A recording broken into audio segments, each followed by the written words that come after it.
Fascist খুনি হাসিনার পতন ও জুলাই বিপ্লবের বর্ষপূর্তি উপলক্ষে জাতীয় প্রেস ক্লাবে এ আলোচনা সভার আয়োজন করে জিয়া পরিষদ। এতে অংশ নিয়ে বিএনপি মহাসচিব মির্জা ফখরুল ইসলাম আলমগীর বলেন, দেশ একটি ক্রান্তিকাল পার করছে। বর্তমানে যে রাষ্ট্র কাঠামো আছে তাতে দেশকে এগিয়ে নেওয়া কঠিন। বিএনপি সেজন্যই অনেক আগে রাষ্ট্র সংস্কারের কথা বলেছে।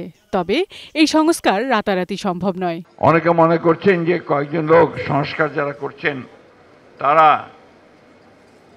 কতগুলো বৈঠক করে আপনার সংস্কারের কতগুলো বিষয় নিয়ে এসে জনগণকে দিয়ে দিলেন আর সংস্কার হয়ে গেল। সেভাবে সংস্কার হয় না। সংস্কার হতে হবে একটা প্রক্রিয়ার মধ্য দিয়ে। It's a continuous process. আপনি চাইলেন আর কালকে পুলিশ ঘুষ খাওয়া বন্ধ করে দেবে, এটা মনে করার কোনো কারণ নাই। স্ট্রাকচারটা তৈরি করতে হবে এমনভাবে যাতে করে সে ঘুষ না খায়।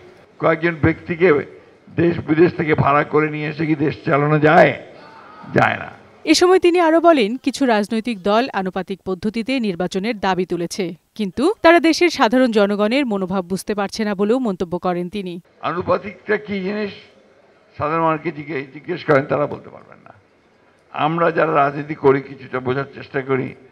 তাতে করে ভোট হবে, জনগণ ভোট দেবে। যে দলটি সবচেয়ে বেশি ভোট পাবে তারা তাদের নমিনেশন দেবে পার্লামেন্টে যাওয়ার জন্য। আমরা এই কারণেই বলেছি নিম্নকক্ষের যে পার্লামেন্ট, সেই পার্লামেন্টে আমরা আনুপাতিক হারে নির্বাচন কথা আমরা চিন্তা করি না। এদিকে দুপুরে ঠাকুরগাঁওয়ের গোবিন্দনগরে এক অনুষ্ঠানে ভার্চুয়ালি যুক্ত হয়ে বিএনপি মহাসচিব বলেন, বিএনপি রাষ্ট্র ক্ষমতায় গেলে শিশুশ্রম নিরসনে বেশি প্রাধান্য দেবে।